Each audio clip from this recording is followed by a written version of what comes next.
could that be? It's Jenny. She's the only one who knows we're here. Hello? Angie? Yes? Oh, hi. I was afraid you'd still be there. Why? What's the matter? Your mother just called here looking for you. Oh, no. Look, don't panic. I told her that you had to go to school early to get some studying in or something, but she's on her way over there to see you. Why? What's happened? I don't know. She just said that she had to talk to you about something in person, something really important, and I just figured I better call you and warn you. Oh, Jenny, thanks. I really appreciate it. All right, well, just hurry up and get to school, Ange. Look, don't worry. I will. Bye. Hey, what was that all about? Look, Jesse, I have to get right to school. My mom's on her way over there to see me. What? What for? I don't know, but she told Jenny that it was important. Oh, baby. There goes the end of our beautiful day together. Oh, Jesse, I'm sorry. I feel awful, but what can I do? You gonna tell her about us? Yeah, I think that I should. Want me to go with you? No, I'd rather go by myself, Jesse. Do you mind? No. You don't think she's gonna be mad, do you? No. No, I don't think so. She knows how much we love each other. Yeah, but I wish I could tell her that myself, you know? You'll have plenty of time to tell her. I just want this to be a kind of mother-daughter talk. You know? Yeah. What will you do? Well, I think I'll go break the news to Nancy. She's gonna be just as happy as we are. Jesse, I wish we didn't have to be away from each other. Not half as much as me, baby. Some honeymoon, huh? Hey, so it got cut a little short, huh?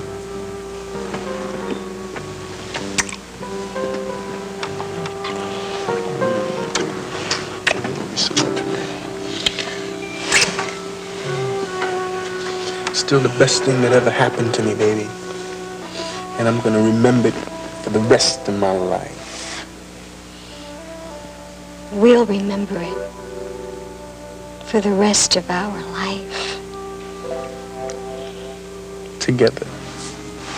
Jesse. Langley, what's going on? Why were those doors closed? Mrs. Wallingford, Will you see... I was feeling a bit chilly. You see, my dear, Mrs. Fargate has brought us a message of thanks from Miss Grubbs, thanking us for our gracious hospitality. And she wanted to thank you very much for all your help in trying to find her father. Oh, well, now, that was very sweet of her. I'm just so sorry the whole thing ended in such a dreadful disappointment. Well, at least the search is over, and she has seen him face to face. I only hope that doesn't color her whole life, that dreadful disillusionment about that man. She'll get over it. She's a very brave, strong lady. But she's also a very sensitive woman. And I don't think she deserved that kind of heartbreak. Yes, but dear, if the man wants to start his own life afresh, why should his wife have to be bothered about his... So he could have acknowledged her very own flesh and blood that she was. Well, perhaps he did privately, and maybe they'll keep in touch. Well, it was very kind and generous of her all the same to sacrifice herself in deference to Mrs. Vlasic, whoever she is. And I'm sure that Mr. Vlasic appreciates it. Myrtle, dear, I just want you to know that we shall keep in touch with her. In fact, I made it very clear that if she ever needed us in any way, she was not to hesitate to call. She was very grateful for that. And she was so proud of that lovely brooch you gave her. You know, she wore it when she left. Did she? Oh, I'm so pleased. Do give her our very warmest wishes when you speak with her. I surely will. And now I guess I'd better go and open the shop. Of course. It was very good of you to come by, Mrs. Fargate. My pleasure, Professor. Goodbye, Mrs. Wallingford. Oh, I'll walk out with you, Myrtle. I was just going to call you anyway. You know that dress that I was having altered? You ready, yeah?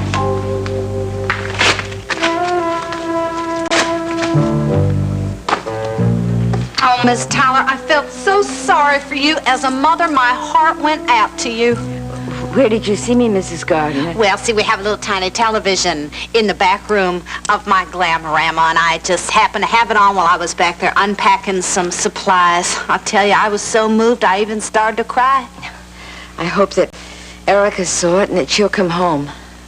You know, I have a sneaking suspicion, ma'am, that Erica is right here in Pine Valley.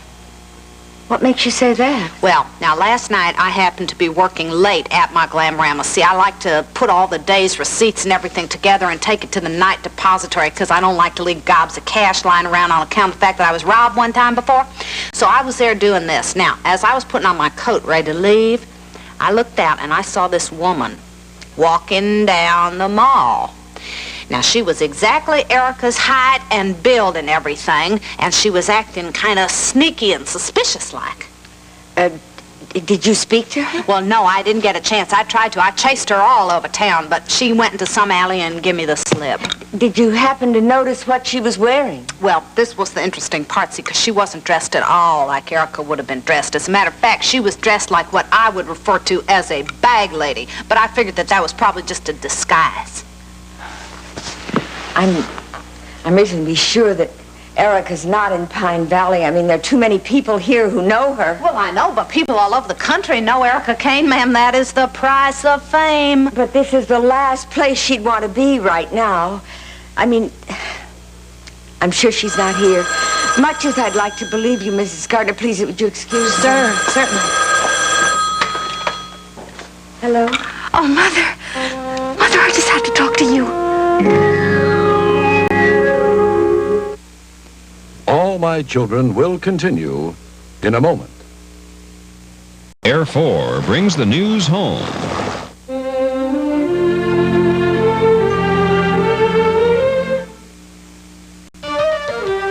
Are you all right? I'm fine, Mother. I'm sorry you were so worried. Oh, honey, I've been worried out of my mind. I was so afraid that something terrible had happened to you. Nothing terrible has happened to me, really. I mean, at least not physically. Honey, where are you? I can't tell you. Erica, please come home. If you come home, everything will work out. Mother, there's no way I can't face risking the electric chair. But you won't have to. Steve says that he can get you off. How would my sister testifying against me? Look, you're not guilty, and Silver has agreed to change her story. What? Yes, she went to Mark and she told him that she'd go to Lieutenant Tolliver and that she'd alter her statement. I don't believe it. But it's true, Erica. As soon as she realized that the insanity plea wouldn't work, well, she said that she would change her story so that you wouldn't have to face the electric chair. Oh, well, do you think she's doing it today? Well, it's very possible that she's doing it right this minute. So you see, there's every reason for you to come home. There's no way you could be found guilty. I got here as soon as I could, Mr. Dalton. I appreciate that, Lieutenant. You know my sister Silver? Yeah, thank you. What's all this about, Miss Kane? It's about the statement I made to you the night Kent was killed. I want to change it. I was very confused and upset that night, and I thought that Erica shot him deliberately. And now you don't? No, I think she shot him accidentally. May I ask what brought you to this totally opposite conclusion, Miss Kane? Well, it happened very fast, and I was just kind of in shock that Kent was dead.